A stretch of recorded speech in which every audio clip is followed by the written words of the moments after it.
Hello friends, welcome to the ஆப்டிவ் with AK YouTube channel. நம்ம சேனலில் அஃபேர்ஸ்ல வந்து டெய்லி கரண்ட் அஃபேர்ஸ் கொடுத்துட்ருக்கோம். இது ஜூன் 5க்கான கரண்ட் அஃபேர்ஸ் ஃப்ரெண்ட்ஸ். இங்கே படிச்சுட்டு நாளைக்கு போய் குவிஸ் எடுத்துக்கோங்க. வீக்லி மந்த்லி பிடிஎஃப் ரீட் பண்ணிக்கோங்க. உங்களுக்கு மேக்ஸிமம் ஸ்கோர் சிஏல கிடைக்கும். ஓகேங்களா? அது மட்டும் இல்லாமல் இந்த வீடியோவே 1.5x ஸ்பீடில் வச்சு பாருங்கள். உங்களுக்கு பெட்டர் எக்ஸ்பீரியன்ஸ் கிடைக்கும். வாங்க வீடியோக்குள்ளே போயிடலாம். ஸோ ஃபஸ்ட் நியூஸ் அப்பாயின்மெண்ட்டில் ஸ்டார்ட் பண்ணுறோம். இந்த நியூஸை பார்க்குறதுக்கு முன்னாடி உங்களுக்கு அஃபேர்ஸ்ல இருந்து பேக்கேஜ் வேணும் அப்படின்னா AK10 அப்படிங்கிற கூப்பன் கோடை யூஸ் பண்ணிக்கோங்க. உங்களுக்கு மேக்ஸிமம் டிஸ்கவுண்ட் கிடைக்கும். ஃபர்ஸ்ட் நியூஸ் பாருங்கள். சவுத் கொரியா இருக்கு இல்லைங்களா? சவுத் கொரியாவுக்கு ஒரு அப்பாயின்மெண்ட் 14th பிரசிடென்ட். எத்தனாவது பிரசிடென்ட் கூட கேட்பாங்க எக்ஸாமில். 14th பிரசிடெண்ட்டாக லீ ஜாவ் மியாங்கை அப்பாயின்ட் பண்ணியிருக்காங்க. லீ ஜியாங் மியாங்கை. ஸோ இதை நம்ம எப்படி ஞாபகம் வச்சுக்கலாம் அப்படின்னா, அட்லி இருக்கார் இல்லைங்களா? அட்லி. ஸோ அந்த அட்லியை ஞாபகம் வச்சுக்கலாம் நம்ம. அட்லி நம்ம தமிழ் படத்தில் நிறைய பேர் என்ன பண்ணுவாங்க அப்படின்னு பார்த்தீங்கன்னா, கொரியன் படத்தை தான் காப்பி அடிப்பாங்க. நிறைய ஹிட்டான படங்கள் எல்லாமே கொரியன் படத்தை தான் காப்பி அடித்து வச்சுருப்பாங்க. அப்படியே நம்ம ஊர் ஹீரோ வச்சு அவங்க படத்தை எடுத்து வச்சுருப்பாங்க. அதனால் சவுத் கொரியா படத்தை காப்பி அடித்தது யாருன்னா அட்லி. அட்லி கூட அந்த மாதிரி ஒரு சில படங்கள்லாம் ஸோ அதை மோட்டிவாக இன்ஸ்பிரேஷனாக எடுத்து செய்வாங்க. அதனால் லீ அப்படிங்கிறத அட்லி கொரியன் படத்தை காப்பி அடிச்சிட்டாரு அப்படிங்கிறத ஞாபகம் வச்சுக்கோங்க. Lee Jae Myung 14th president of South Korea. So Yoon Suk Yeol அப்படிங்கிறவர் ரீப்ளேஸ் பண்ணி தான் இவர் வந்திருக்காரு. சவுத் கொரியோட கேபிட்டல் சியோல். ரிப்பப்ளிக் ஆஃப் கொரியான்னு சொல்லுவாங்க அது. அப்போ அட்லி என்ன பண்ணுறாரு? சவுத் கொரியா படத்தை காப்பி அடிச்சிட்டாரு. 14th படம் அட்லியோடைய 14th ஃபில்மை சவுத் கொரியா படத்தை பார்த்து கொரியன் படத்தை பார்த்து காப்பி அடிச்சிட்டாரு. யோன் சுக் யாலை தான் ரீப்ளேஸ் பண்ணி வந்திருக்காரு. அதே மாதிரி உங்களுக்கு வந்து பார்த்தீங்கன்னா, பஞ்சாப் அண்ட் சிண்ட் பேங்க் இருக்கு இல்லைங்களா? இதுக்கு நம்ம எப்படி ஈஸியாக ஞாபகம் வச்சுக்கலாம்னா, வார் அப்படிங்கிற ஞாபகம் வச்சுக்கோங்க. இப்போ சிந்துன்னு வரும். இதில் சிந்து அப்படின்னு வர்றதுனால இப்போ பஞ்சாப்புக்கும் அதாவது இந்தியாவுக்கும் பாகிஸ்தானுக்கும் ஏன் சண்டை வந்துச்சு அப்படின்னா, சிந்து நதி அதில் இருக்கக்கூடிய சிந்து நதியில் இருக்கக்கூடிய தண்ணியை நம்ம கட் பண்ணதுனால தான் அவங்க ஹெவியாக ரியாக்ட் பண்ணாங்க. அப்போ வார் வந்ததுக்கான காரணம் என்ன? சிந்து. பஞ்சாப் அண்ட் சிந்த் பேங்க்குக்கு வார் ஞாபகம் வச்சுக்கோங்க. அப்போ ஸ்வாரப் குமார் ஷா அப்படிங்கிறது ஷார்ட்கட் இதுக்கு. அவர் வந்து 2027 பிப்ரவரி வரை அப்பாயின்மெண்ட்டில் MD CEO Punjab Sind bank இருப்பார். நரேந்திர மோடி தான் இதை வந்து அப்ரூவ் பண்ணியிருக்காரு இந்த அப்பாயின்மெண்ட்டுக்கு. அப்பாயின்மெண்ட் கேபினெட் கமிட்டியில்.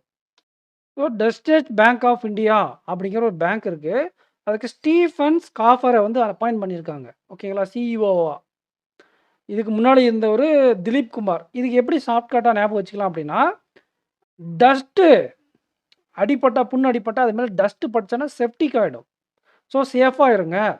செப்டிக் சேஃபரை தான் ஸ்டீஃபன் ஸ்காஃபர்னு வச்சுக்கோங்க. செப்டிக் சேஃபரை ஸ்டீஃபன் ஸ்காஃபர்னு வச்சுக்கோங்க. டஸ்டஸ்ட் பேங்கை டஸ்ட்டு ஞாபகம் வச்சுக்கோங்க. புண்ணு மேலே டஸ்ட்டு படாமல் பார்த்துக்கோங்க. இல்லைனா செப்டிக் ஆகிடும். ஸோ சேஃபராக இருந்துக்கோங்க. செப்டிக் ஆகிடும், சேஃபராக இருந்துக்கோங்கன்றதான் ஸ்டீஃபன் ஸ்காஃபர் அப்படிங்கிறத ஞாபகம் வச்சுக்கோங்க. டஸ்ட்டு ஸ்டீஃபன் ஸ்காஃபர்.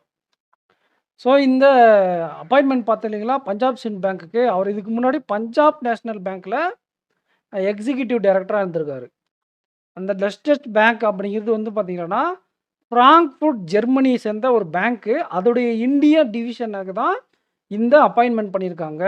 Dust Stefan Schaffer. ஓகேங்களா? திலீப் குமாரை தான் சக்சீட் பண்ணி இவர் வந்திருக்காரு.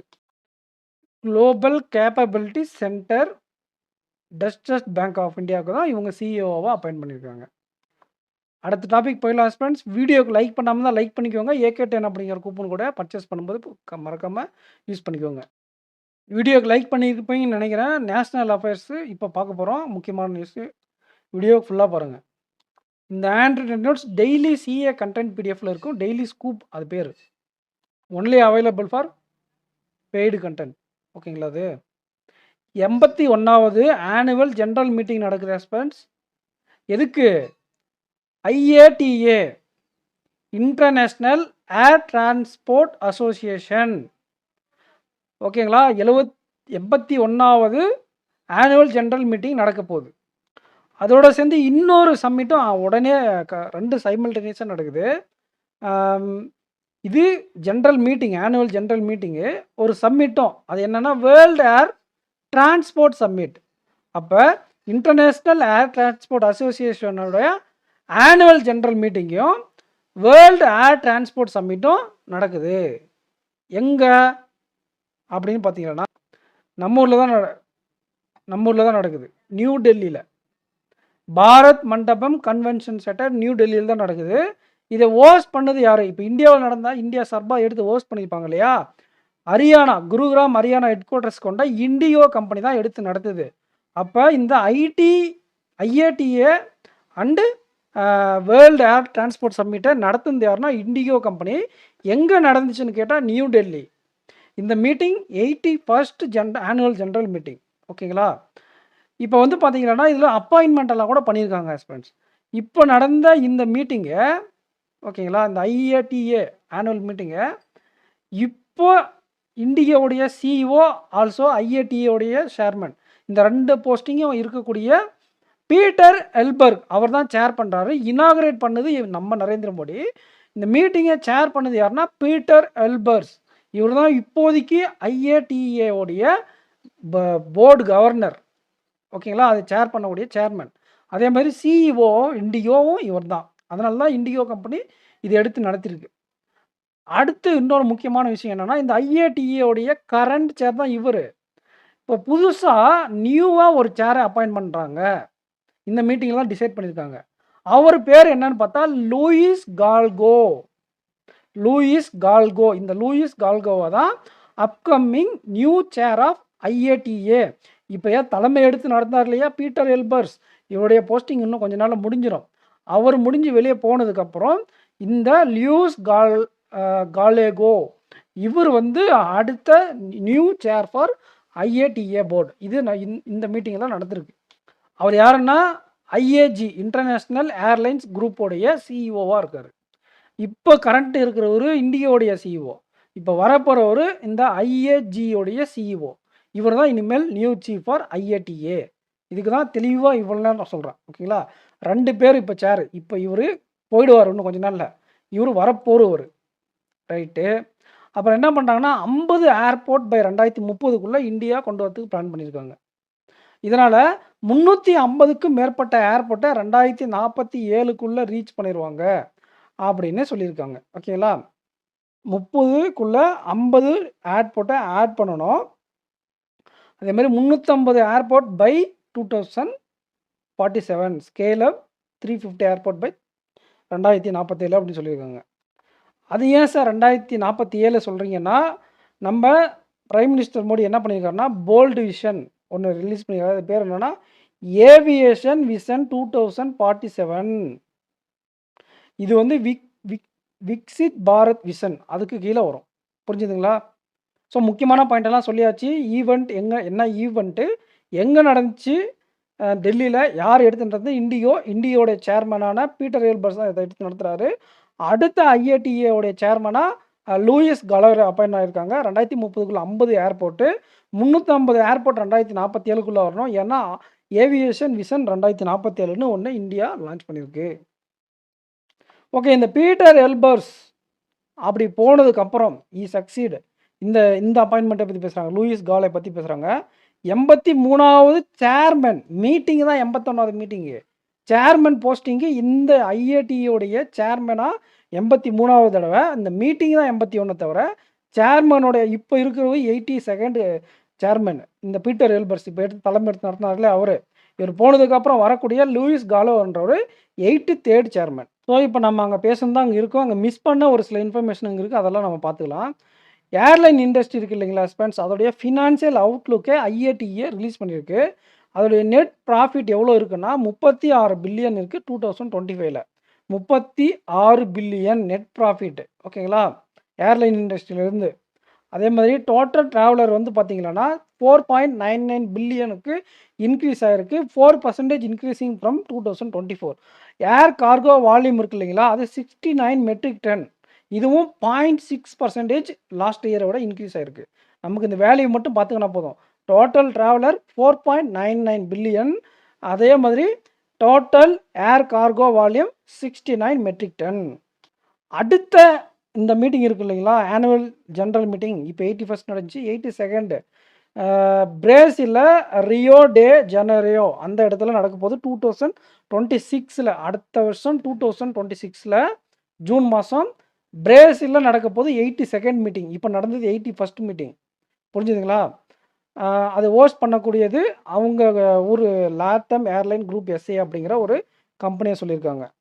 அதே மாதிரி அகமது பொலாட் அப்படிங்கிறவரை போர்ட் ஆஃப் டைரக்டருக்கு ரீஎலெக்ட் பண்ணியிருக்காங்க. போர்ட் ஆஃப் டைரக்டராக ரீஎலெக்ட் பண்ணியிருக்காங்க. சேர்பர்சனாக நமக்கு லூயிஸ் காலோ. ஆனால் போர்ட் ஆஃப் டைரக்டரை சேஞ்ச் பண்ணல. அதனால தான் அங்கே முன்னாடி கவர் ஆகலாது அகமது பொலாட். ஸோ தெளிவாக படிச்சுக்கோங்க. எல்லாத்தையும் நான் உங்களுக்கு எக்ஸ்பிளைன் பண்ணியாச்சு. ஒன்ஸ் நீங்கள் போயிட்டு பிடிஎஃப் ரீட் பண்ணால் உங்களுக்கு எல்லாமே புரிஞ்சும் தெளிவாக. ஸோ இந்த ஐஏடிஏக்கு டைவர்சிட்டி ஒரு சில அவார்ட்ஸ்லாம் கொடுத்துருக்காங்க. அது என்னன்றதை பார்த்துக்கோங்க. அடுத்து வந்து பார்த்திங்கன்னா ministry of electronic and information technology என்ன பண்ணுறாருன்னா இந்தியாவுடைய AI revolution road map to Viksit Bharat. இந்தியாவுடைய AI revolution road map to Viksit Bharat அப்படிங்கிற ஒரு ரிப்போர்ட்டை ரிலீஸ் பண்ணியிருக்காரு.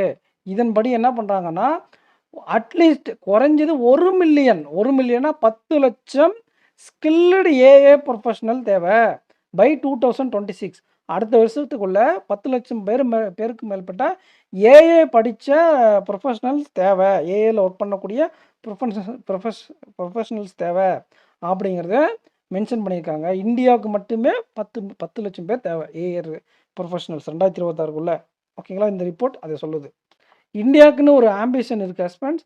2047க்குள்ளே நம்மளுடைய எக்கனாமியை 23லேருந்து 35 ட்ரில்லியனுக்குள்ளே கொண்டு வந்துடணும் அப்படிங்கிறது. 23லேருந்து 35 ட்ரில்லியனுக்குள்ளே 2047க்குள்ளே கொண்டு வரணும். அப்படின்னா இப்போ எமர்ஜிங் ஆகிக்கிட்டு இருக்கக்கூடிய இந்த மாதிரி டிஜிட்டல் டிரான்ஸ்ஃபர்மேஷன் ரொம்ப முக்கியம். அதில் ஏஐயோடைய பிவோட்டல்லாம் ரொம்ப முக்கியமானது தான்.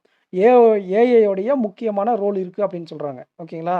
2047க்குள்ளே 23லேருந்து 35 ட்ரில்லியன் டாலர் எக்கானமி நம்ம ரீச் பண்ணோம்னா ஏஐயோடைய உதவி நமக்கு கண்டிப்பாக தேவை. அதுக்கு நமக்கு குறைஞ்சது 10 லட்சம் ஏஏ ப்ரொஃபஷனல் பை 2026 இருந்தால் தான் நம்ம க்ரோத் நல்லாயிருக்கும் அப்படிங்கிற மாதிரி நீங்கள் அஸ்யூம் பண்ணிக்கலாம். ஓகேங்களா? ஸோ இதுக்காக இப்போ ஏஏ தான் ரொம்ப முக்கியம் நம்ம டிசைட் பண்ணியாச்சு. என்ன பண்ணுறாங்க கவர்மெண்ட்னா நிறைய கவர்மெண்ட் இனிஷியேட்டிவ் கொண்டு வந்திருக்காங்க டு ப்ரொமோட் ஏஐ. அதில் ஒன் ஆஃப் த ஸ்கீம்ஸ் தான் வந்து பார்த்திங்கன்னா India AI future skill initiative. இது வந்து பார்த்திங்கன்னா யூஜி, பிஜி, பிஹெச்டி இருக்காங்க இல்லையா, இவங்க எல்லாருமே இன்டகிரேட் பண்ணணும். யூஜி படிக்கிறவங்களை பிஹெச்டி கூடயும், பிஹெச்டி படிக்கிறவங்களை பிஜி கூடயும் ஒவ்வொருத்தருக்கும் இன்டர்லிங்க் ஆகும்போது அவங்களோட ஸ்கில் கண்டிப்பாக இம்ப்ரூவ் ஆகும். அதனால தான் இந்தியா ஏஐ ஃபியூச்சர் ஸ்கில் இனிஷியேட்டிவை கவர்மெண்ட் கொண்டு வந்திருக்கு. அதே மாதிரி India AI data set platform. இது எதுக்குன்னா high quality non personal data sets இருக்குது இல்லைங்களா, அதெல்லாம் ஸ்ட்ரீம்லைன் பண்ணுறதுக்கு. ஓகேங்களா? ஸ்ட்ரீம்லைன் பண்ணுறதுனால அக்சஸ் கிடைக்கும் அவங்களுக்கு. அதனால் இந்தியா ஏஐ டேட்டா செட் பிளாட்ஃபார்மையும் கொண்டு வந்திருக்காங்க.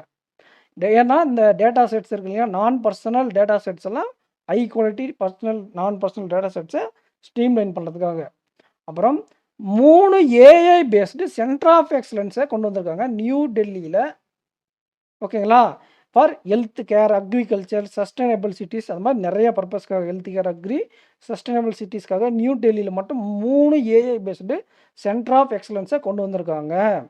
அதுக்கப்புறமும் பார்த்தீங்கன்னா கூட இந்த ஹையர் எஜுகேஷன்லாம் கரிக்குலமில் ஏஐயை பற்றி இனோவேஷன் இன்க்ளூட் பண்ணியிருக்காங்க.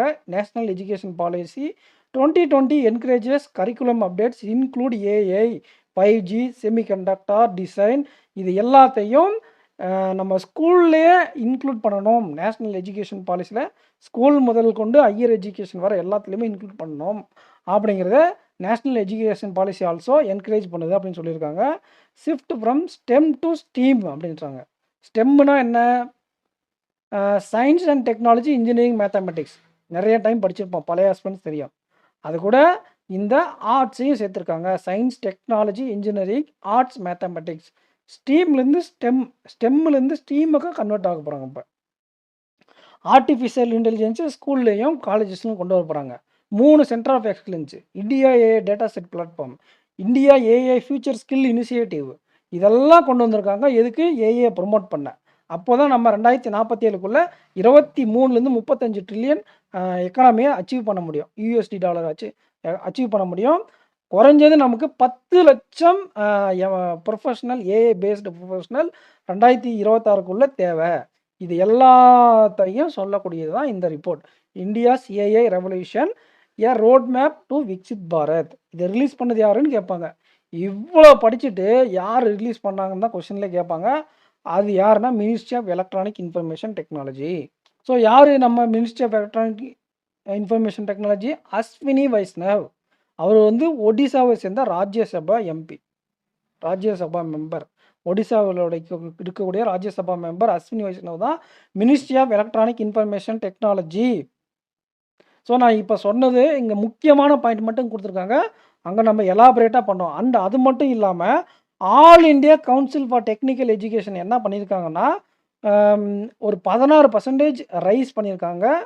எதில்? பிடெக் சீட்டில் 14.4 லட்சம் சீட்டுக்கு இப்போ இன்க்ரீஸ் ஆகிடுச்சு பிடெக் இப்போ. ஓகேங்களா? இது வந்து கடைசி 4 இயர்ஸில் இருந்த டேட்டாவை விட 16% ரைஸ் அதிகமாக இருக்குது பிடெக்னா இன்ஜினியரிங் சீட்டுக்கு. ஓகேங்களா?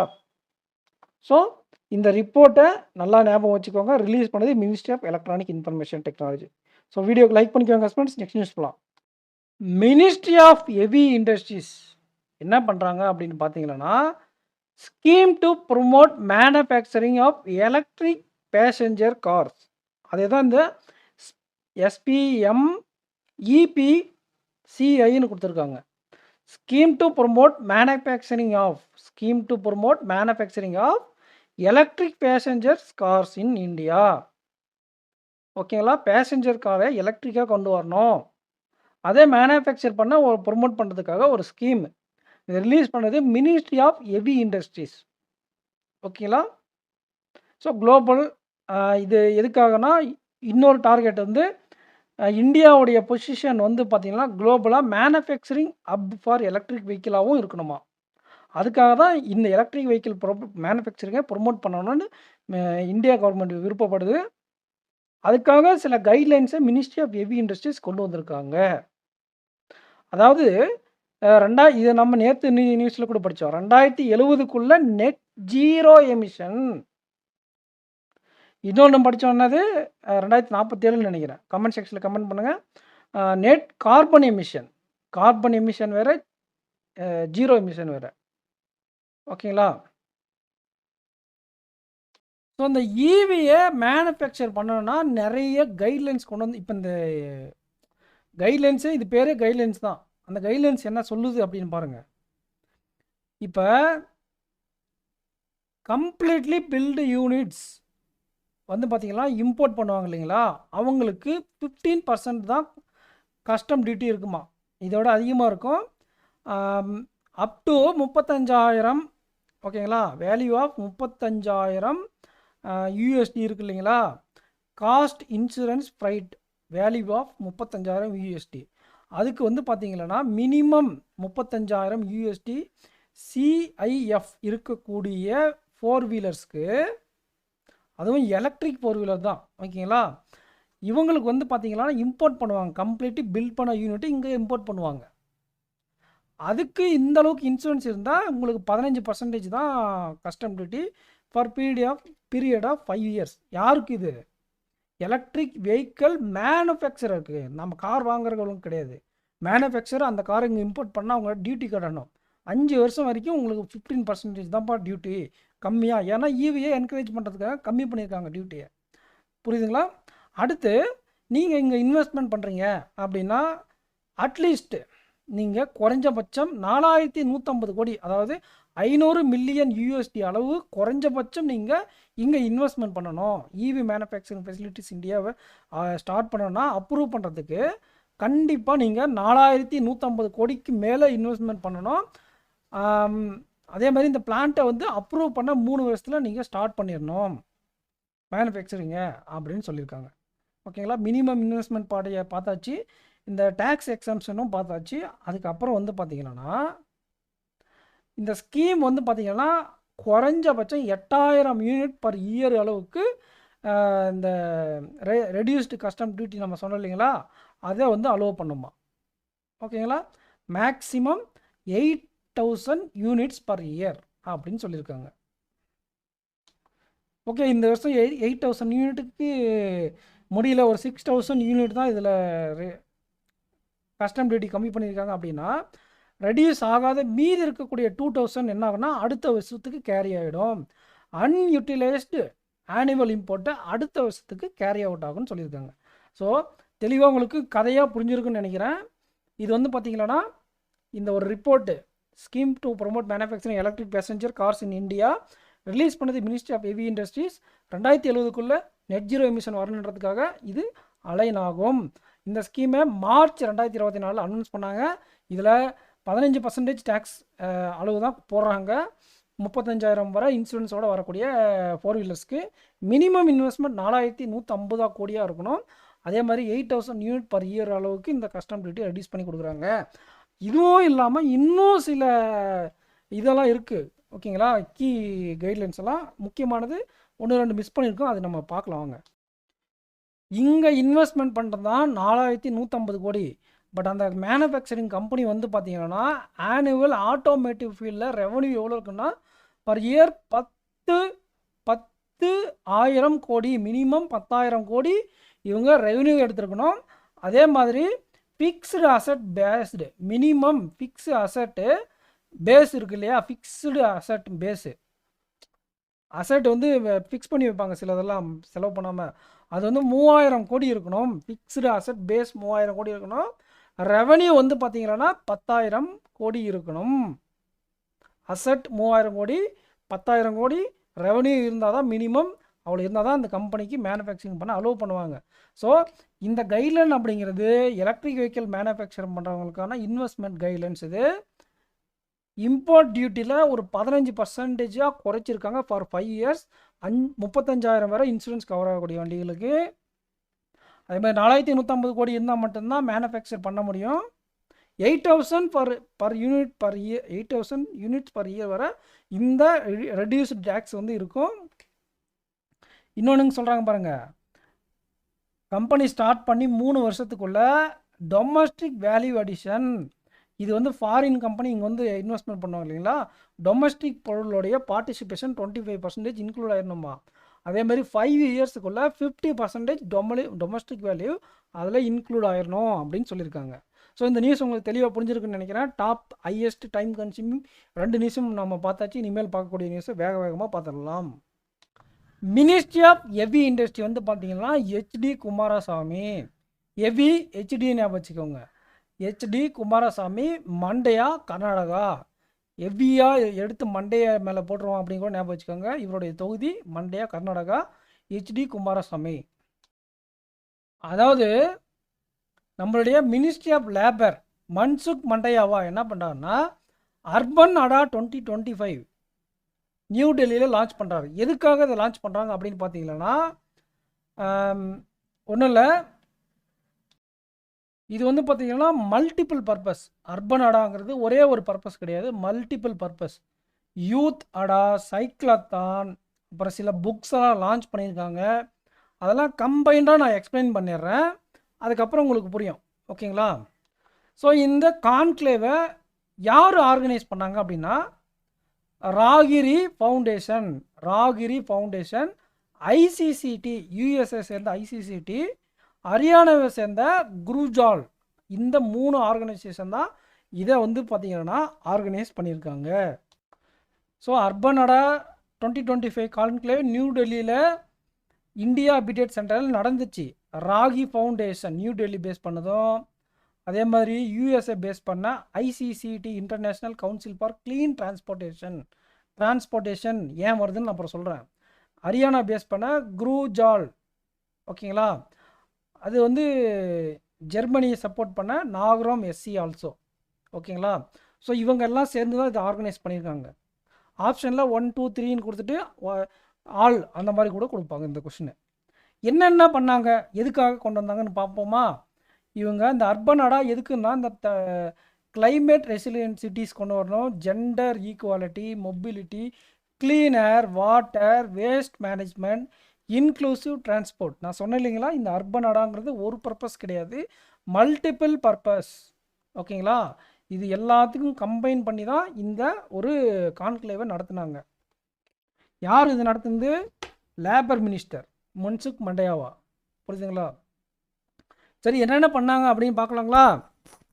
என்னென்ன பண்ணாங்க அப்படின்னு பார்த்தீங்களன்னா, யூத் அடா, நம்ம அர்பன் டிரான்ஸ்ஃபார்மரில் யூத்தோட வாய்ஸஸை எம்பவர் பண்ணுறதுக்காக யூத் அடா. சைக்ளத்தான். சைக்ளத்தான் அப்படின்னா என்னென்னா மாரத்தான் மாதிரி சைக்கிளில் வைக்கக்கூடிய சைக்ளத்தான். இது வேர்ல்டு பைசைக்கிள் டே நம்ம படித்தோம். நேற்று தான் படித்தோம். ஜூன் 3 நேற்று தான் படித்தோம். ஓகேங்களா? சைக்கிளத்தான் பைசைக்கிள் டேயை ரிமெம்பர் பண்ணுற மாதிரி சைக்கிளத்தான் 100+ சைக்கிளிஸ்ட் இதில் பார்ட்டிசிபேட் பண்ணியிருக்காங்க. அப்புறம் ஃபில்ம் ஃபெஸ்டிவல் கொடுத்து நிறைய அவார்ட்ஸ் இன்னோவேஷன் அதெல்லாம் கொடுத்துருப்பாங்க. ஓகேங்களா? அப்புறம் ஆர்ட் எக்ஸிபிட் கொண்டு வந்திருக்காங்க. இதெல்லாம் முக்கியம் இல்லை. நம்ம இந்த சைக்கிளத்தானில் எவ்வளோ பேர் பார்ட்டிசிபேட் பண்ணாங்க பைசைக்கிள் டே யூத்தோட. அப்புறம் வந்து பார்த்திங்கன்னா 2 புக்கு வேர்ல்டு பைசைக்கிள் டேவை ரிமெம்பர் பண்ணுற மாதிரி 2 book cycling children cities authored by Bhairavi Joshi. Bhairavi Joshi author பண்ண சைக்கிளிங் சில்ட்ரன் சிட்டிஸ் அப்படிங்கிற புக்கையும் road to cycle to school அப்படிங்கிற புக்கு அதே பைரவி ஜோஷி என்ன பண்ணுறாங்கன்னா குஸ்பாரிக் அவங்க கூட சேர்ந்து இவங்க 2 பேரும் சேர்ந்து ரயில் எழுதின புக்கு தான் road to cycle to school. Cycling children சிட்டிஸ்ன்றது பைரவி ஜோஸ் மட்டும் எழுதின புக்கு. ஸோ இந்த 2 புக்கும் கூட இங்கே பப்ளிஷ் பண்ணியிருக்காங்க. ஓகேங்களா?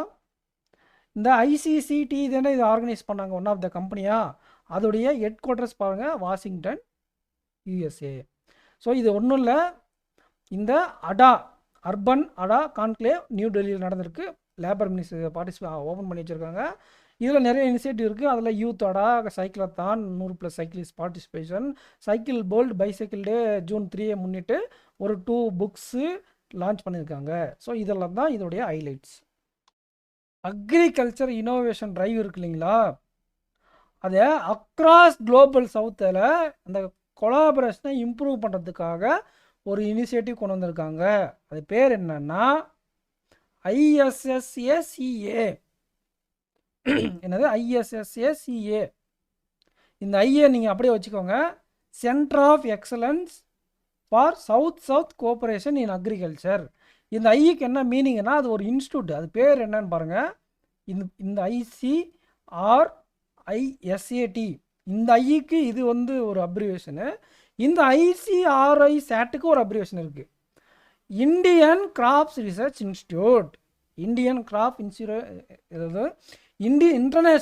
International crop research institute for semi arid tropics இருக்கக்கூடிய இன்டர்நேஷ்னல் கிராப் ரிசர்ச் இன்ஸ்டியூட்டை தான் இந்த மாதிரி ஷார்ட்கட்டில் சொல்கிறாங்க. அதே சுருக்கி தான் அங்கே ஐன்னு வச்சு centre for excellence south cooperation in agriculture அப்படின்னு சொல்லியிருக்காங்க. புரியுதுங்களா? இது வந்து பார்த்திங்கன்னா global south triangle cooperation emerging fact அப்படிங்கிற கான்ஃபரன்ஸ் வந்து நியூ டெல்லியில் நடந்திருக்கு. அந்த இடத்துல தான் இந்த சென்டர் ஆஃப் எக்ஸலன்ஸை ரிலீஸ் பண்ணியிருக்காங்க. எதுக்கு இந்த சென்டர் ஆஃப் எக்ஸலன்ஸ் அப்படின்னு பார்த்தா, to drive agriculture transformation through south cooperation. நம்ம இப்போ தான் படித்தோம். ஓகேங்களா?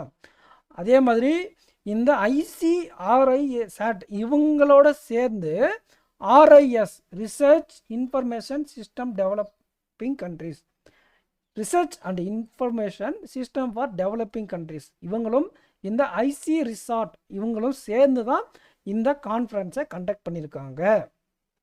இந்த ஈவெண்ட்டில் இந்த ICRISAT இவங்க என்ன பண்ணுறாங்கன்னா ஒரு MOU சைன் பண்ணுறாங்க. அந்த MOUன் படி Thaksin development and knowledge sharing initiative அப்படிங்கிற ஒரு ஃப்ளாக்ஷிப் இனிஷியேட்டிவை கொண்டு வந்திருக்காங்க. அதுவும் எதுக்கு தான், இந்த South cooperation building through the capacity building development பார்ட்னர்ஷிப்பை கொண்டு வரதுக்கு தான் தக்சின் அப்படிங்கிற ஒரு ஃப்ளாக்ஷிப் இனிஷியேட்டிவ் கொண்டு வந்திருக்காங்க. Development and knowledge sharing initiative, இது நாலேஜ் ஷேரிங் இனிஷியேட்டிவ் அவ்வளோதான். ஓகேங்களா? இந்த MOU இதை கொண்டு வந்திருக்காங்க. ஓகேங்களா? இதுதான் முக்கியமான ஈவெண்ட்ஸ். நான் படித்த வர வெயிட் பண்ணுங்கள். ஸோ பாருங்கள், நமக்கு மைண்ட் மேப்லேயும் அதான் கொடுத்துருக்காங்க. இந்த ரிசர்ச் அண்ட் இன்ஃபர்மேஷன் சிஸ்டமும் ICRISATம் சேர்ந்து தான் இந்த ISSCA குளோபல் சவுத் இந்த திருப்பி அதே தான் திருப்பி சொல்கிற மாதிரி இருக்கும். அதை கொண்டு வரதுக்காக கொண்டு வந்திருக்காங்க. இந்த கான்ஃபரன்ஸில் தான் இதை வந்து லான்ச் பண்ணாங்க, இந்த ISSCAவை. Also Dakshin also initiative also launched. எதுக்குன்னா அந்த கோஆப்ரேஷனை இம்ப்ரூவ் பண்ணுறதுக்காக இது ஒரு நாலேஜிங் பிளாட்ஃபார்ம் அப்படிங்கிறத நீங்கள் தெரிஞ்சுக்கணும். தக்ஸினுடைய அப்ரிவேஷன் பார்த்துக்காங்க, எக்ஸாமில் கேட்பாங்க. Development and knowledge sharing initiative. So இந்த நியூஸ் அவ்வளோதான். அண்ட் இதோடைய ஹெட் குவார்ட்டர்ஸ் வேணால் பார்த்துக்கோங்க. இந்த அதோட ஹெட் குவார்ட்டர்ஸ் நியூ டெல்லி, ஐசி ரிசார்ட்டோட ஹெட் குவார்ட்டர்ஸ் தெலுங்கானா. இதை நான் இங்கேயே தெளிவாக எக்ஸ்பிளைன் பண்ணிடுறேன். ஜப்பானுடைய மினிஸ்ட்ரி ஆஃப் ஃபைனான்ஸ் வந்து ஒரு ரிப்போர்ட் ரிலீஸ் பண்ணுறாங்க. வேர்ல்ட்ஸ் லார்ஜஸ்ட் கிரெடிட்டார் நேஷன் இன் 2024 அப்படிங்கிறது. ஃபஸ்ட்டு கிரெடிட்டார் அப்படின்னா என்னன்னு தெரிஞ்சுக்கோங்க. இப்போ நம்ம வெளிநாட்டுக்கு கொடுக்கக்கூடிய காசு இருக்குது இல்லைங்களா, அது கம்மியாகவும் நமக்கு அவங்க கொடுக்கக்கூடிய இன்வெஸ்ட்மெண்ட் பண்ணி வச்சுருப்பாங்க. அது வந்து இப்போ இந்தியாவில் அந்த கம்பெனி இன்வெஸ்ட்மெண்ட் பண்ண வச்சுருந்தா இந்தியாவில் அவங்க சொத்து வச்சுருக்காங்கன்னு அர்த்தம். நம்ம தான் அவங்களுக்கு கடன் படுத்திருப்போம். ஆனால் அந்த ஃபாரின் கண்ட்ரிக்கு நம்ம கொடுக்க மாட்டோம். அந்த மாதிரி அந்த நம்ம இந்தியா வந்து பார்த்திங்களன்னா, உதாரணத்துக்கு நம்ம இந்தியாவே எடுத்துக்கலங்களேன், நம்ம வெளிநாட்டுக்கு கொடுக்கக்கூடிய கடன் அதிகமாக இருந்தால் கிரெடிட்டாரில் வந்துடும், டெப்டாரில் வந்துடும், சாரி. இதுவே நம்ம கொடுக்கக்கூடிய இந்த கடன் இருக்கு இல்லைங்களா, வெளிநாட்டுக்கு நம்ம கொடுக்கக்கூடிய கடன் கம்மியாக இருந்து நம்ம வெளிநாட்டில் அதிகமாக இன்வெஸ்ட்மெண்ட் பண்ணி வச்சுட்டு அவங்க தான் நமக்கு நிறைய தரவாக இருக்கும். ஸோ பணக்காரன் அந்த மாதிரி நீங்கள் வச்சுக்கலாம். ஓகேங்களா. நல்ல பாசிட்டிவ் ரிசல்ட் இருக்கக்கூடியதுக்கு கிரெடிட்டார்னோ, கடன் வெளியூரில் அதிகமான கடன் வாங்கிக்கிட்டு நம்ம அவங்களுக்கு கொடுக்குற மாதிரி இருந்து நம்ம வெளிநாட்டில் சொத்தும் கம்மியாக வச்சுட்டு இருந்தால் டெப்டார்லேயும் வருவாங்க. இப்போ இந்த டெப்டார் கிரெடிட்டாருக்கான வித்தியாசம் உங்களுக்கு புரிஞ்சுருக்குன்னு நினைக்கிறேன். இதை பாருங்கள். இப்போ கிரெடிட்டாரில் டாப்பில் இருக்கக்கூடிய கண்ட்ரி ஜெர்மனி. இதுக்கு முன்னாடி ஜப்பான் இருந்துச்சு. ஸோ ஜப்பானை ஓவர்டேக் பண்ணி ஜெர்மனி வந்ததுனால தான் அதை அனௌன்ஸ் பண்ணுறது ஜப்பான் மினிஸ்ட்ரி ஆஃப் ஃபைனான்ஸ் தான் அனௌன்ஸ் பண்ணுறாங்க. ஏன் அப்படின்னா இதுக்கு முன்னாடி ஜப்பான் இருந்துச்சு, அதை ஓவர்டேக் பண்ணி தான் இப்போ ஜெர்மன் வந்திருக்கு. 34 வருஷத்துக்கு அப்புறம் இவங்க ஃபஸ்ட் பிளேஸ் வராங்க. ஜெர்மனி 1991 ஃபஸ்ட்டாக வந்திருக்காங்க. ஸோ 3.98 ட்ரில்லியன் யூஎஸ்டி அளவுக்கு இவங்கக்கிட்ட அந்த வேல்யூ இருக்குது, அந்த அசட்டு. ஓகேங்களா. அதேமாதிரி ஜப்பானுக்கு 3.73 செகண்ட் பிளேஸில், சைனாக்கு 3.3 ட்ரில்லியன் யூஎஸ்டியில். இந்த யான் ஜாப்பனீஸ் யான், ஜிபிஓனா ஜாப்பனீஸ் யான். இது ஏன் ஜாப்பனீஸ் யான்லேயும் கொடுத்துருக்காங்கன்னா, இந்த ரிப்போர்ட்டை ரிலீஸ் பண்ணது ஜாப்பனீஸ் ஃபினான்ஸ் மினிஸ்டர், அதனால் அதுலேயும் கொடுத்துருக்காங்க, யூஎஸ்லேயும் கொடுத்துருக்காங்க, பார்த்துக்கோங்க. ஸோ நமக்கு ஃபஸ்ட்டில் இருக்கக்கூடியது யார், கிரெடிட்டாரில் டாப்பில் இருக்கக்கூடியது ஜெர்மனி, ஜப்பான், சைனா. ஜப்பானை ஓவர்டேக் பண்ணி ஜெர்மனி வந்திருக்குன்றது முக்கியம். ஓகேங்களா. சரி, இந்த டெப்டார் கிரெடிட்டார் பார்த்தாச்சு. டெப்டார் பிரச்சனையில் இருக்கக்கூடியதில்ல யார் ஃபஸ்ட்டில் இருக்காங்க அப்படின்னு பார்த்தா சர்ப்ரைசிங்லி யூஎஸ்ஏ. நிறையா இப்போ டாலர் வச்சடிக்கிறது, நோட்டு கொடுக்குறது, இந்த மாதிரி நிறைய இவங்களுக்கு ரெஸ்பான்சிபிலிட்டி இருக்குது. நிறைய பேருக்கு இவங்களுக்கு கொடுக்கல் வாங்கல் இருக்குது. ஸோ டெப்டாரில் ஃபஸ்ட்டில் இருக்கக்கூடிய யூஎஸ்ஏ 26.23 ட்ரில்லியன் அதோடைய வேல்யூ. ஓகேங்களா. 26.23 ட்ரில்லியன் டெப்டாரில் இவங்க டாப்பு. கிரெடிட்டாரில் ஜெர்மனி, ஜாப்பனீஸ், சைனா. ஸோ இப்போ அங்கே கொடுத்துருக்குது இங்கே டெக்ஸ்ட்டாக நான் சொன்னதே டெக்ஸ்ட்டாக அங்கே கொடுத்துருப்பாங்க, அவ்வளோதான். ஓகேங்களா. சும்மா நீங்கள் படித்து பார்த்துக்கோங்க. இது ஏன்னா ஜாப்பனீஸை ஓவர்டேக் பண்ணியிருக்கு, சர்பாஸ் பண்ணியிருக்குன்னு சொல்லியிருப்பாங்க. இங்கே பாருங்கள், Germany surpassed Japan largest creditor nation. ஓகேங்களா. அங்கே புரிகிற மாதிரி நாங்கள் என்ன பண்ணியிருப்போம்னா மைண்ட் மேப்பில் கொடுத்துருப்போம். அதுக்கு பேர் ஹேண்ட் ரைட்டில் நோட்ஸ். நீங்கள் பர்ச்சேஸ் பண்ணால் தான் டெய்லி ஸ்கூப் பிடிஎஃப்பில் கிடைக்கும். ஸோ ஜெர்மனி தான் டப்பில் வந்திருக்கிறதுனால பெர்லின் அதோடைய கேபிட்டல் அப்படிங்கிறது நீங்கள் ஞாபகம் வச்சுக்கணும். Frank Walter president. ஸோ இந்த நியூஸை இங்கேயே படிச்சிடலாம், ஒன்றும் இல்லை. வேர்ல்ட் ட்ரேட் ஆர்கனைசேஷனில் ஒரு 166 கரெக்டாக 164 சாரி 164 மெம்பர் இருக்காங்க ஸ்டூடெண்ட்ஸ். கரெக்டு தானே, 166 இருக்காங்க, சாரி 166 பேர் இருக்காங்க, 166 பேர் இருக்காங்க. ஓகே, அது இருக்கட்டும் ஒரு பக்கம். இதில் ஒரு 101 பேருக்கு மேலே என்ன பண்ணிட்டாங்கன்னா அக்செப்ட் பண்ணியிருக்காங்க. என்னத்தை அப்படின்னா இவங்க ஒரு பாலிசி சப்சிடி வச்சுருக்காங்க, அக்ரிமெண்ட் ஆன் ஃபிஷரி சப்சிடிஸ் அப்படிங்கிறத ஒன்று வேர்ல்ட் ட்ரேட் ஆர்கனைசேஷன் கொண்டு வந்தாங்க. அதில் மெம்பர் கண்ட்ரிஸாக இருக்கக்கூடியவங்களில் 101 பேர் அக்செப்டன்ஸ் வாங்கிட்டாங்க ஆல்ரெடி. ஓகே, இது ஏன் இப்படி சொல்கிறீங்க அப்படின்னா, இந்த அக்ரிமெண்ட் வந்து நடைமுறைக்கு வரணும் அப்படின்னா இருக்கக்கூடிய மெம்பர்ஸில் 2/3 ஆஃப் த மெம்பர் அப்ரூவ் பண்ணணும். வேர்ல்ட் ட்ரேட் ஆர்கனைசேஷன் இருக்கக்கூடிய மெம்பர்ஸ் 2/3 ஆஃப் த கண்ட்ரிஸ் வந்து அப்ரூவ் பண்ணணும். அப்படி அந்த கணக்குப்படி பார்த்தா 111 ஸ்டேட்ஸ் வந்து அப்ரூவ் பண்ணாதான் இந்த சட்டம் செல்லும். அக்ரிமெண்ட் ஆன் ஃபிஷரி சப்ஜெக்ட் வருங்க இருக்கு பாருங்க, அக்ரிமெண்ட் ஆன் ஃபிஷரி சப்ஜெக்டிஸ் அது செல்லுன்னா 111 கண்ட்ரிஸ் அப்ரூவல் கொடுக்கணும், 2/3 ஆஃப் தி கெப்பாசிட்டி. ஓகேங்களா? ஸோ இப்போ 101வது கண்ட்ரியாக அக்செப்ட் பண்ணது தான் யார்? இப்போ நம்ம நியூஸில் பார்த்தோம்ல, யாரை பார்த்தோம்? நிக்காராகுவா அப்படிங்கிற கண்ட்ரி 101வது மெம்பரா. ஸோ இன்னும் 10 மெம்பர் அப்ரூவ் பண்ணால் இந்த ஃபிஷரி அக்ரிமெண்ட் அப்படிங்கிறது, ஃபிஷரி சப்சிடரி அக்ரிமெண்ட்ன்றது நடைமுறைக்கு வந்துடும். தெளிவாக புரிஞ்சுதுங்களா? இதுக்கு பேர் என்னென்னா வேர்ல்டு ட்ரேட் ஆர்கனைசேஷன் ஃபிஷ் ஃபண்டுன்னு சொல்கிறாங்க. அது நடைமுறைக்கு வரணும்னா 111 பேர் சைன் பண்ணியிருக்கணும். இப்போதைக்கு 101வது மெம்பராக நிக்காராகுவா சைன் பண்ணியிருக்காங்க. இன்னும் 10 பேர் சைன் பண்ண வேண்டியிருக்கு. ஸோ சைன் பண்ண மெம்பர் யாருன்னா, நிக்காராகுவா கண்ட்ரியை சார்ந்து வேர்ல்டு ட்ரேட் ஆர்கனைசேஷனுக்கு ஒரு அம்பாசடர் இருப்பாங்க, ரொசாலியா. அவங்க தான் இதை சைன் பண்ணியிருக்காங்க இந்த அப்ரூவலுக்கு. ஓகேங்க, அக்செப்டன்ஸ்க்கு. ஸோ உங்களுக்கு புரியுதுங்களா? நியூஸ் புரிஞ்சிருக்குன்னு நினைக்கிறேன். அடுத்த நியூஸ் போகலாம். வேர்ல்டு ட்ரேட் ஆர்கனைசேஷன் 1955 ஆரம்பிச்சு 166 பேர் இருக்காங்க. ஜெனீவா சுவிட்சர்லாந்து தான் இதோட ஹெட் குவார்ட்டர்ஸ். வேர்ல்டு ட்ரேட் ஆர்கனைசேஷனில் 166 மெம்பர் தான் இருக்காங்க ஸ்பெண்ட்ஸ். பட் ஆனால் இந்த கவுண்டிங் மட்டும் 2 பேர் நெக்லேஜ் பண்ணிட்டாங்களா என்னன்னு தெரியல. 164 கவுண்ட் பண்ணியிருக்காங்க. அவுட் ஆஃப் 164 111 பேர் வெரிஃபை பண்ணணும். இப்போ 101வது ஆளாக நிக்காராகுவா கண்ட்ரி அப்ரூவ் பண்ணியிருக்காங்க ஃபிஷரி சப்சிடரி அக்ரிமெண்ட்டுக்கு. இது நம்ம மேலோட்டமாக படித்தா போதுன்னு தான் நான் நினைக்கிறேன். நான் எக்ஸ்பிளைன் பண்ணுறேன், நீங்கள் டீட்டெயிலாக போய் படிக்கிறது இருந்தால் படிச்சுக்கோங்க. பங்களாதேஷ் பேங்க் இருக்குது இல்லைங்களா, நம்ம ரிசர்வ் பேங்க் மாதிரி பங்களாதேஷி பேங்க். இவங்க என்ன பண்ணுறாங்கன்னா, நியூ கரன்சி நம்ம டினாமினேட் பண்ணும்போது அவங்க டினாமினேட் பண்ணியிருக்காங்க. இப்போ ஆட்சியெல்லாம் மாறிச்சு, அவங்க அப்படியே தலையெல்லாம் மாறிச்சு கவர்மெண்ட்டு ஃபுல்லாக. இப்போ இதுக்கு முன்னாடி ஷேக் முசிபிர் ரஹ்மான் அப்படிங்கிற ஒருத்தர் இருந்தார் இல்லைங்களா, அவரை தான் நம்ம காந்தின்ற மாதிரி அவங்க ஒரு காந்தி, ஒரு நேஷன்ஸ் ஃபவுண்டிங் ஃபாதர். 1971 நினைக்கிறேன். 1971 லிபரல் வாரில் சுதந்திரம் கிடைச்சதுக்கப்புறம் வந்த first president and former prime minister of Bangladeshi.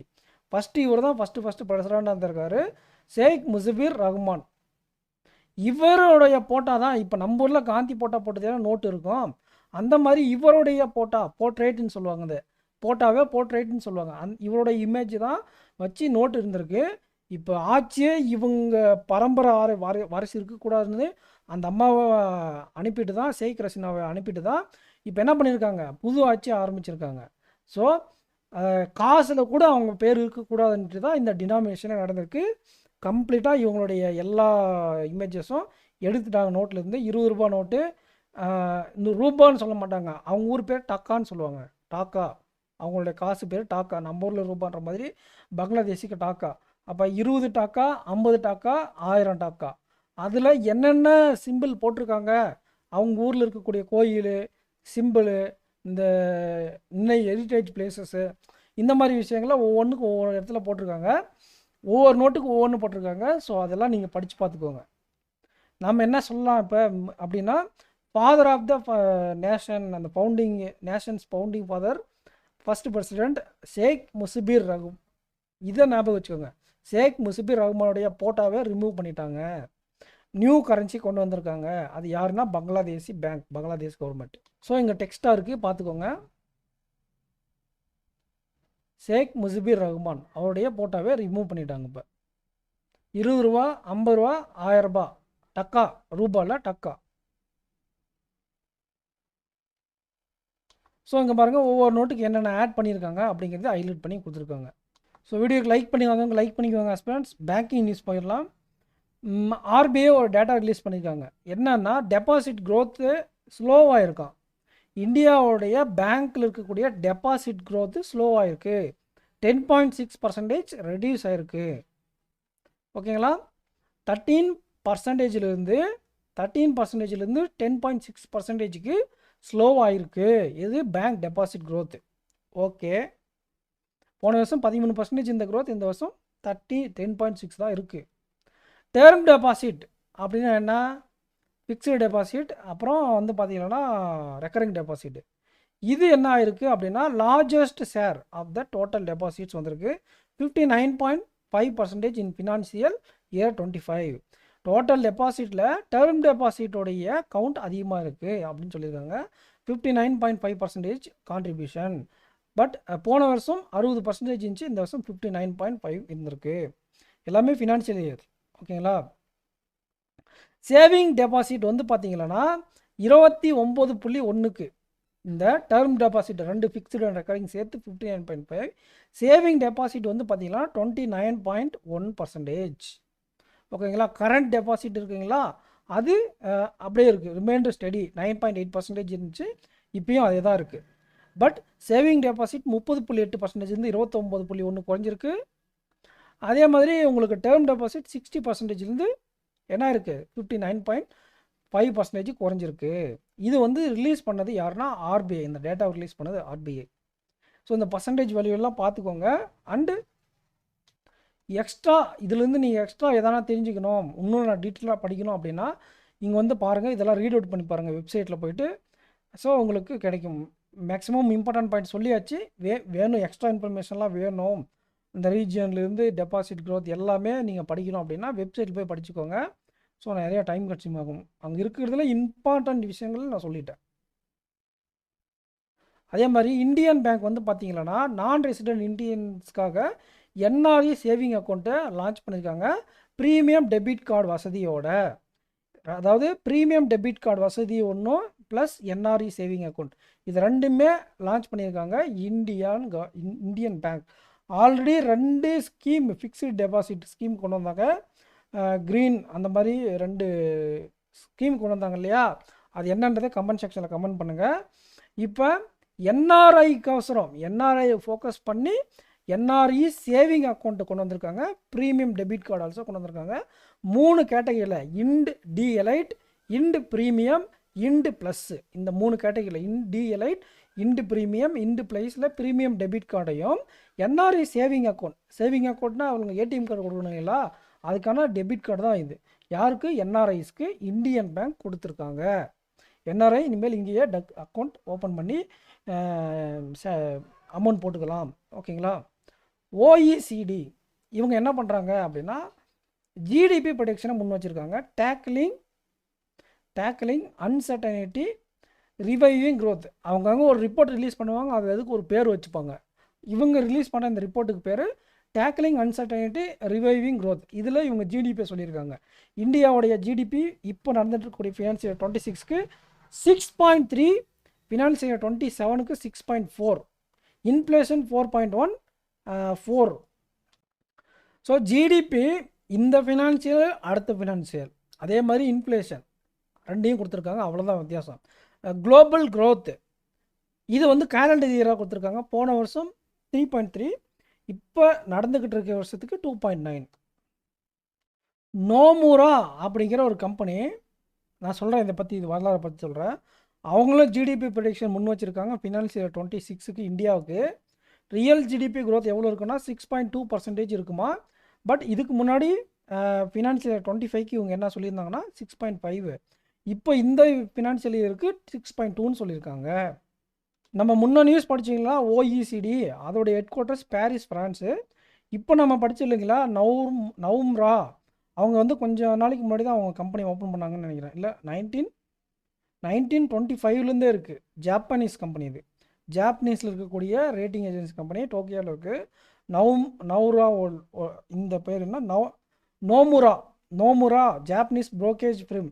இவங்க வந்து பார்த்திங்கன்னா இந்தியாவுக்கு 6.2% ப்ரெடிக்ட் பண்ணியிருக்காங்க. பட் போன ஃபினான்ஷியல் இயருக்கு 6.5 ப்ரெடிக்ட் பண்ணியிருந்தாங்க. ஹெட் குவார்ட்டர்ஸ் வந்து பார்த்திங்கன்னா டோக்கியோ, ஜப்பான். ஓஇசிடிக்கு பாரிஸ், ஃப்ரான்ஸ். அடுத்த நியூஸ் போயிடலாங்களா. இண்டியோ கம்பெனி வந்து பார்த்திங்கன்னா ஒரு 4 கம்பெனி கூட எம்ஓயு சைன் பண்ணியிருக்காங்க. எதுக்குன்னு பார்த்தீங்கன்னா travel accessibility across multiple continents இருக்கு இல்லைங்களா, அதை இம்ப்ரூவ் பண்ணணும், என்ஹான்ஸ் பண்ணணும் அப்படிங்கிற பர்பஸில் அந்தந்த ரீஜியனில் இருக்கக்கூடிய முக்கியமான கம்பெனிஸ் எல்லாருக்கும் எம்ஓயு சைன் பண்ணியிருக்காங்க. வாங்க டீட்டெயிலாக பார்க்கலாம். இப்போ Indian region variant Gurugram head quarters கொண்ட இண்டிகோ. அதே மாதிரி ஃப்ரான்ஸ்லேருந்து ஏர் ஃப்ரான்ஸ் கேஎல்எம் என்ற கம்பெனி. யூகேல கிராவ்லின்னு ஒரு இடம் இருக்குது, அந்த ஊரில் இருக்கக்கூடிய விர்ஜின் அட்லாண்டிக் என்ற ஒரு கம்பெனி. யூஎஸ்ஏல ஜார்ஜியாவில் இந்த டெல்டா ஏர்லைன்ஸ்னு ஒரு கம்பெனி இருக்குது அவங்க.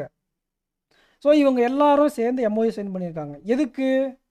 இந்தியா, யூரோப், நார்த் அமெரிக்கா இந்த 3 ரீஜியன்லேயும் நம்மளுடைய டிரான்ஸ்போர்ட்டேஷன் கனெக்டிவிட்டி கொஞ்சம் என்ஹான்ஸ் பண்ணணும் அப்படிங்கிறதுக்காக.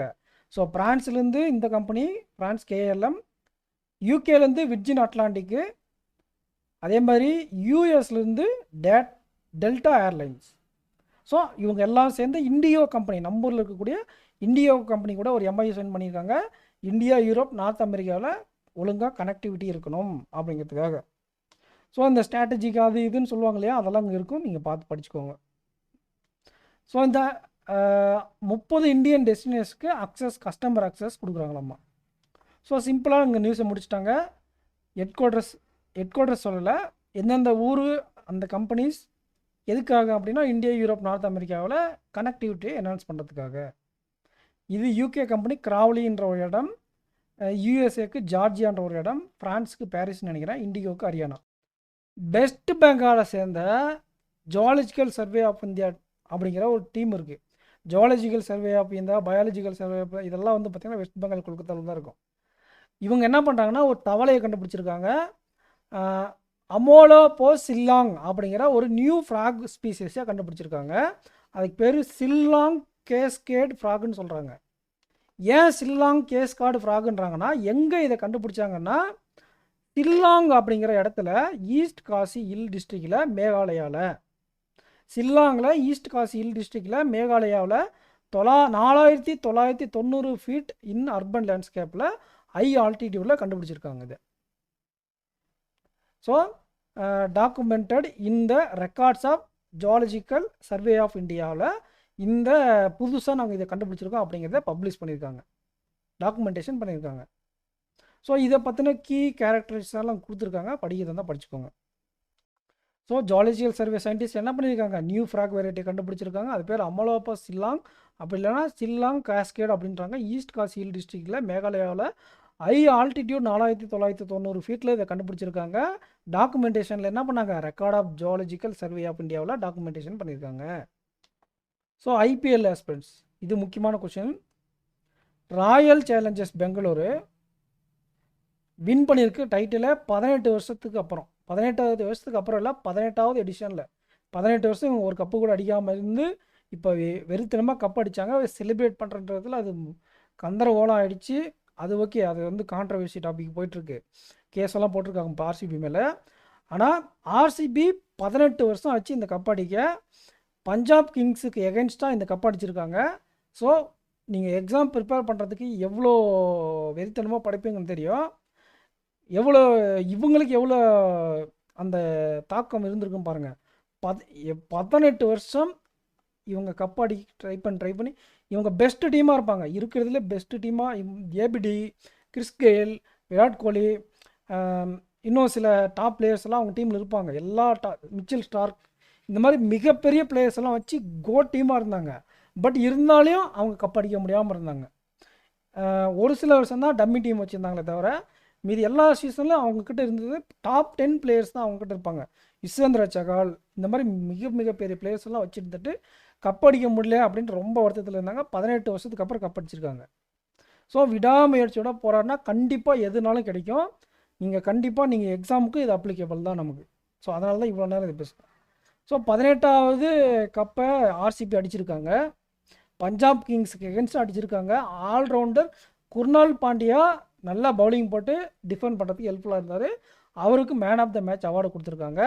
அண்ட் இதில் எமர்ஜிங் பிளேயர் அந்த மாதிரி நிறைய அவார்டு கொடுப்பாங்க. ஐபிஎலுக்கு ஸ்பான்சர் யாருன்னா டாட்டாங்கிற கம்பெனி, ஓகேங்களா. இந்த ஐபிஎல்லை யார் கண்டக்ட் பண்ணுறாங்க அப்படின்னா பிசிசிஐ. இந்த ஐபிஎல்லை கவர்னிங் பண்ணக்கூடிய ஹெட் யாருன்னு பார்த்தா அருண் துமால் அவர் தான் இதை வந்து என்ன பண்ணுறாரு, இப்போதைக்கு சேராக இருக்கார். 18வது ஐபிஎல் சீசன் டாட்டா ஐபிஎல் 2025 கூட சொல்லுவாங்க. இது ஜூன் 3 ஃபைனல் ஆகிடுச்சு. மார்ச் 22 ஸ்டார்ட் ஆகி இதை ப்ராட்காஸ்ட் பண்ணது ஜியோ ஹாட்ஸ்டார் அப்படிங்கிற ஆப்பும் ஸ்டார் ஸ்போர்ட்ஸில் டிவியில் டெலிகாஸ்ட் பண்ணாங்க, ஓகேங்களா. இந்த ஜியோ ஹாட்ஸ்டார்ன்றது ஜியோ சினிமாவும் டிஸ்னி ப்ளஸ் ஹாட்ஸ்டாரும் மெர்ஜான கம்பெனி. ஸோ இவ்வளோ தானே சார் நியூஸ் அப்படின்னா கிடையாது, இனிமேல் தான் சொல்ல போகிறேன். கப்பு வின் பண்ணது ஆர்சிபி 18வது கப் 18வது டைட்டில். இவங்களுக்குல ஐபிஎல்லோடைய 18வது எடிஷனை வின் பண்ணது ஆர்சிபி பஞ்சாப் கிங்ஸை பீட் பண்ணி. எங்கே நடந்துச்சுன்னா நரேந்திர மோடி ஸ்டேடியம் குஜராத்தில். Okay, Virat Kohli first player to score 9000 அப்படிங்கிற டைட்டில் அடிச்சிருக்காங்க. Rohit Sharma become first batter to smash 300 sixes. இந்த நியூஸை நம்ம ஆல்ரெடி படித்தாச்சு. Vaibhav Suryavanshi youngest ever to score T20 100 35 பாலில் அடித்தார். Fastest by Indian but not fastest by overall. Fastest by overall Chris Gayle 30 பாலில். அதே மாதிரி Kamindu Mendis Sri Lanka great history IPL by bowling with both arms. 2 கையிலையும் பவுலிங் போட்டது கமிந்து மெண்டிஸ். ஓகேங்களா. அபிஷேக் சர்மா 141 ரன்னு அடித்து ஸ்கோர் பண்ணார். இந்தியன் மூலிமா அடித்த ஹையஸ்ட் ஸ்கோர் இதுதான். ஓகே, இப்போ அவார்ட்ஸ் கொடுப்பாங்க. இந்த டோர்னமெண்ட் முடித்த உடனே அவார்ட்ஸ் நிறைய கொடுப்பாங்க. இதில் emerging player of the awards ரொம்ப முக்கியம். சாய் சுதர்சன் கொடுத்துருக்காங்க. அதேமாதிரி ஆரஞ்சு கப் வின்னரும் சாய் சுதர்சன் தான். பர்பிள் கேப் வின்னர் வந்து பார்த்தீங்கன்னா அதிகமான விக்கெட் எடுத்தவங்களுக்கு கொடுப்பாங்க. பிரசித் கிருஷ்ணாக்கு குஜராத் டைட்டன்ஸ் கொடுத்துருக்காங்க. ஒருவேளை சென்னை குவாலிஃபை ஆகிருந்தால் நம்ம ஊரில் நம்ம டீமுக்கு ஆடின ஒரு பேர் என்ன நூர் அகமது வாங்கியிருப்பார். ஏன்னா அவர் தான் லீடில் இருந்தார். இவங்க எக்ஸ்ட்ரா ஒரு மேட்ச் ஆடுறதுல அந்த 2 விக்கெட் எக்ஸ்ட்ரா இவர் எடுத்துகிட்ட 1 விக்கெட்டு. ஸோ அவார்டில் பொறுத்தவரை அதிகமாக ரன் எடுத்தால் ஆரஞ்சு கப்பு சாய் சுதர்சனுக்கு, அதிகமாக விக்கெட் எடுத்தால் purple cup Prasidh Krishna Gujarat titans 2 பேருமே. Emerging player of the award கூட குஜராத் டைட்டன்ஸ் தான். எல்லாமே இருந்து பிளே ஆஃபில் இவங்க வெளியே போயிட்டாங்கண்ணா. ஓகேங்களா. மோஸ்ட் வேல்யூபிள் பிளேயர் வந்து Suryakumar Yadav. Catch of the season Kamindu Mendis. ஓகேங்களா. ஃபேர் பிளே அவார்டு சிஎஸ்கே கப்படிக்கலாம் கூட ஃபேர் பிளே, எந்த ஒரு பித்தலாட்டம் இல்லாமல் ஏமாத்துறது இல்லாமல் கோஆப்ரேட் பண்ணி நேர்மையாக விளையாடுறதுக்காக கொடுக்கக்கூடிய அவார்டு தான் ஃபேர் பிளே அவார்டு சிஎஸ்கே கொடுத்துருக்காங்க. ஓகேங்களா. Pitch and ground award DDCA new Delhi ஸ்டேடியத்துக்கு பிச் ஆஃப் த அவார்டு கொடுத்துருக்காங்க. ஸோ இந்த அவார்ட்ஸ் எல்லாம் பார்த்துக்கோங்க. ஃபஸ்ட் யார், செகண்ட் யார், தேர்ட் யார், ஃபோர்த் யாருன்னு கொடுத்துருக்காங்க. அதையும் பார்த்துக்கோங்க. ஓகேங்களா. அவங்களுடைய ப்ரைஸ் வின் பண்ணவங்களுக்கு 20 கோடி. இது விஸ்லிங் மேட்ச்சு உலான்பட்டர் ஓப்பன் சொல்கிறாங்க. எங்கே நடந்திருக்குன்னா உலான்பட்டர் மங்கோலியாவில் பியாண்ட் உக்கானா ஸ்போர்ட்ஸ் பேலஸில் நடந்திருக்கு. இவங்க ஃபஸ்ட்டு இது வெஸ்லிங் கண்டக்ட் பண்ணுற மாதிரி சொல்லியிருந்தாங்க உலான்பட்டர். ஓகேங்களா. ஸோ மங்கோலியாவில் நடந்ததுனால மங்கோலியா தான் ஃபஸ்ட் ப்ளேஸ் அடிச்சிருக்காங்க. செகண்ட் பிளேஸ் வந்து பார்த்தீங்கன்னா India 7 gold medal India, Mongolia 6 gold medal India. இந்தியாவிலேருந்து மெடல் வாங்கினவங்க லிஸ்ட்டுங்க இருக்குது பார்த்துக்கோங்க. கோல்டு மெடல் வாங்கினவங்க பேர் கூட பார்த்து வச்சுக்கோங்க. அடுத்து வந்து பார்த்திங்கன்னா சிங்கப்பூர் பேட்மிண்டன் ஓப்பன் 74வது எடிஷன் சிங்கப்பூர் பேட்மிண்டன் ஓப்பன் நடந்திருக்கு. ஓகேங்களா. எங்கே நடந்திருக்கு அப்படின்னு பார்த்தீங்கன்னா சிங்கப்பூர் ஓப்பன்னா எங்கே நடக்கும், சிங்கப்பூர் தான் நடக்கும். ஸோ உமன் சிங்கிள் டைட்டில் யார் வின் பண்ணாங்க அப்படின்னு பார்த்தா Chen Yufei of China. Men's title யார் வின் பண்ணாங்க அப்படின்னா குன்லாவுட் வித்திட் சரண் ஞாபகம் வச்சுக்கோங்க. தாய்லாந்தை சேர்ந்தால் வித்திட் சரண் ஞாபகம் வச்சுக்கோங்க. ஆஸ்பிரண்ட்ஸ் இந்த மாதிரி பேட்மிண்டன் ஓப்பன் ஒவ்வொரு ஊரில் ஒவ்வொன்று நடக்கும். இதுக்கு என்ன பண்ணணும்னா எக்ஸாம் ஒட்டி இருக்கும்போது கேப்சூலில் கம்பேர் பண்ணி படிக்கணும். இங்கே பாருங்கள், இங்கே வாங்ஸி யூ ரன்னர் அப்போ வந்திருக்காங்களா, அவங்க இன்னொரு டோர்னமெண்ட்டில் வின் பண்ணியிருப்பாங்க. ஸோ எந்த யூக்கு எந்த இ அந்த மாதிரி ஞாபகம் வராது. எல்லாமே யூஇ அப்படியே இருக்கும். இவங்களும் சைனா தான். ஸோ சென் யூ அப்படிங்கிறவங்க சிங்கப்பூருக்கு வின் பண்ணியிருக்காங்க உமனில். வேணால் இப்படி ஞாபகம் வச்சுக்கோங்க, சிங்கப்பூருக்கு போகும்போது செயின் போட்டு போகக்கூடாது, ஃப்ளைட்டில் அலோவ் பண்ண மாட்டாங்க அப்படின்னு ஞாபகம் வச்சுக்கோங்க. சிங்கப்பூருக்கு செயின் போட்டு போகக்கூடாது, சென் யூ ஃபை. ஓகேங்களா. சரி, செயின் போட்டு போகக்கூடாது அப்படின்னு ஏர்போர்ட்டில் தடுக்கும்போது என்ன பண்ணிட்டான், அங்கே ஒரு மார்வாடு கடையில் வித்துட்டு போயிட்டான் அப்படின்னு ஞாபகம் வச்சுக்கோங்க. வித்திட் ஸ்ரன் அவர் தான் மென்னில் கப்படிச்சிருக்காரு. செயின் போட்டு போகக்கூடாது, வித்துட்டு போயிடலாம் சிங்கப்பூருக்கு போகும்போது, இந்த மாதிரி ஞாபகம் வச்சுக்கோங்க. ஓகேங்களா. So other prizes mixed event அதெல்லாம் பார்த்து வச்சுக்கோங்க. இந்த 2 முக்கியமாக கேட்பாங்க, மென்ஸு உமன்ஸ் யார் டைட்டில் வின் பண்ணாங்கன்ட்டு. இதே இந்தியன் ஒருத்தங்க டைட்டில் வின் பண்ணியிருந்தாவோ ரன்னர் வந்திருந்தாவோ, இப்போ இந்தியன் ரன்னர் வந்திருந்தாக்கில் அவங்கள ஜெயிச்சது யாருன்னு கேட்பாங்க. இல்லைனா இந்தியன் ஜெயிச்சிருந்தால் யார்கிட்ட அவங்க ஜெயித்தாங்க அப்படிங்கிற மாதிரி கேட்டாங்க. ஒரு டைமு நமக்கு பேட்மிண்டனில் கேட்டிருந்தாங்க. இன்னும் 2 நியூஸ் இருக்குது. அதில் ஒரு ஸ்டேட் நியூஸ் இம்பார்ட்டண்ட்டான நியூஸு. ஸோ வீடியோக்கு லைக் பண்ணிக்கோங்க. AK10 அப்படிங்கிற கூப்பன் கோடை வச்சு பர்ச்சேஸ் பண்ணிக்கோங்க. லிங்க் கமெண்ட் செக்ஷனில் இருக்குது ஃபார் அஃபேர்ஸ் க்ளவுட் சப்ஸ்கிரிப்ஷன். ஓகேங்களா? International day of innocent children's victim and of aggression. ஒன்றும் இல்லை, இந்த வாரு, அப்புறம் அப்யூஸு, கான்ஃப்ளிக்ட்டு, இந்த மாதிரி ஏதோ ஒரு பிரச்சனையில் குழந்தைங்க சைக்கலாஜிக்கலாவோ ஏதோ ஒரு விதத்தில் எந்த ஒரு அறியாமையில் எந்த ஒரு இதுவும் தெரியாத குழந்தையாக இருக்கும்போதே பாதிக்கப்பட்டுறாங்கன்னா அவங்களுக்காக ஒரு டே அப்சர்வ் பண்ணுறாங்கன்னா இந்த international day of innocent children victim of aggression. அக்ரஷனாக இந்த கான்ஃப்ளிக்ட், அப்யூஸ், வார் இந்த மூலிமா. ஸோ அவங்களுடைய வெல்பீயிங்கை சேஃப்கார்டு பண்ணுறதுக்காக தான் இந்த டேவை 4th ஜூன் கொண்டாடுறாங்க. 4 குழந்தைங்க நல்லா இருக்கணும் அப்படிங்கிற 4 பேர் நல்லா இருக்குன்னா நல்லது பண்ணுறது தப்பு இல்லை. 4 பேர் நல்லா இருக்குன்னா என்ன பண்ணாலும் தப்பு இல்லைன்னு சொல்கிறாங்க இல்லையா? அந்த மாதிரி 4 ஜூன் ஞாபகம் வச்சுக்கோங்க. சில்ட்ரன் குழந்தைங்கள நலனுக்காக. ஸோ இந்த டேட்டாஸ் நிறையா கொடுத்துருக்காங்க, பார்த்துக்கோங்க. ரிப்போர்ட்ஸ்லாம் நிறையா கொடுத்துருக்காங்க, பார்த்துக்கோங்க. ஸோ முக்கியமான நியூஸ், லாஸ்ட் நியூஸ் ஹஸ்பண்ட்ஸ். வீடியோக்கு லைக் பண்ணிக்கோங்க. இமாச்சல் பிரதேசோடைய சீஃப் மினிஸ்டர் சுக்வேந்தர் சிங் என்ன பண்ணுறாருன்னா 2 விஷயத்தை லான்ச் பண்ணுறாரு. ஒன்று என்னன்னா RGVSY அப்படின்னா ராஜீவ் காந்தி வன்னுனா காடு, வனம், அதுதான் வன் சம்வர்தன் யோஜனா. ராஜீவ் காந்தி சம்வர்தன் யோஜனா, வன் சம்வர்தன் யோஜனா. அதுக்கப்புறம் வந்து பார்த்திங்கன்னா க்ரீன் அடாப்ஷன் ஸ்கீம். இது 2யும் லான்ச் பண்ணியிருக்காங்க இமாச்சல் பிரதேசில் அமீர்பூர் அப்படிங்கிற இடத்துல. எதுக்கு அப்படின்னு பார்த்தா க்ரீன் கவரை என்ஹான்ஸ் பண்ணுறதுக்காகவும் promote community participation in Himachal Pradesh. ஓகேங்களா? 2மே க்ரீன் சம்மந்தப்பட்டது. இது காடு, இது க்ரீன் அடாப்ஷன் ஸ்கீம். ஓகே, இதில் என்ன பண்ணுறாங்க அப்படின்னு பார்த்தா சம்வாத் அப்படிங்கிறத டெடிகேட் பண்ணுறாங்க. எதுக்கு? இது வந்து ஒரு இந்த சௌவீனியர் அப்படின்னா என்னென்னா நினைவு பொருள் அப்படின்னு சொல்லி கொடுப்பாங்க இல்லையா? அதுதான். வனமித்ரா அப்படி இருக்காங்க இல்லையா? காடு போலீஸு, ஃபாரஸ்ட் ஆஃபீஸர், அவங்களுக்காக சம்பத் அப்படிங்கிற ஒரு நினைவு சின்னத்தை டெடிகேட் பண்ணியிருக்காங்க.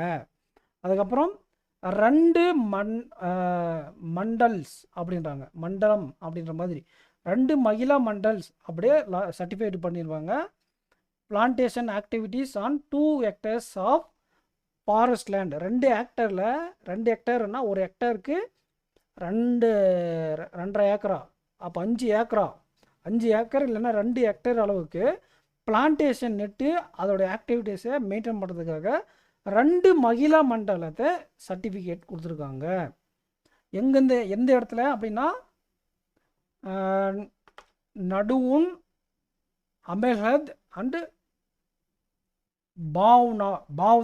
பாவ்தன். ஓகேங்களா? சிம்பிளாக முடிக்கிறேன் பாருங்கள்.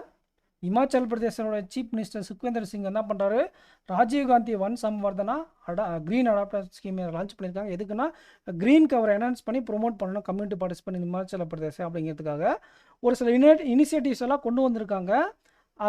அதன் பேரில் ஒரு 2 ஏக்கரா காடு இந்த இடத்துல, இந்த பத்வான், நாடுன், இந்த மாதிரி இடத்துல செடியெல்லாம் நட்டு அதை ப்ரொமோட் பண்ணுறாங்களாம். அப்புறம் அம்புஜா குரூப்பு ஒரு 25 ஹெக்டேரும், அதானி ஃபவுண்டேஷன் ஒரு 10 ஹெக்டேரும் என்ன பண்ணுறாங்க, க்ரீன் அடாப்ஷன் ஸ்கீமுக்காக அண்டர்டேக் பண்ணி பிளான்டேஷன் ஒர்க்கை பண்ண போகிறாங்க. அம்புஜா குரூப் வந்து 25 ஹெக்டேரும், அதானி குரூப்பு ஒரு 10 ஹெக்டேரும். ஸோ அவ்வளோதான் நியூஸ் ஹஸ்பண்ட்ஸ் இன்றைக்கான நியூஸு. ஸோ நம்ம சேனலை சப்ஸ்கிரைப் பண்ணாமல் தான் சப்ஸ்கிரைப் பண்ணிக்கோங்க. வீடியோக்கு லைக் பண்ணிக்கோங்க. AK10 அப்படிங்கிற கூப்பன் கோட் வச்சு கரண்ட் அஃபேர்ஸ் பர்ச்சேஸ் பண்ணிக்கோங்க. கண்டிப்பாக உங்கள் ஃப்ரெண்ட்ஸுக்கு ஷேர் பண்ணுங்கள். இங்கே மே மாதத்துக்கு ஜூன் மாதத்துக்கான கரண்ட் அஃபேர்ஸ் வாங்கும். AK10 அப்படிங்கிற செஷனுக்கும் நீங்கள் சப்போர்ட் கொடுங்க for application sum. Thank you husbands. Next வீடியோவில் மீட் பண்ணலாம். தேங்க்யூ.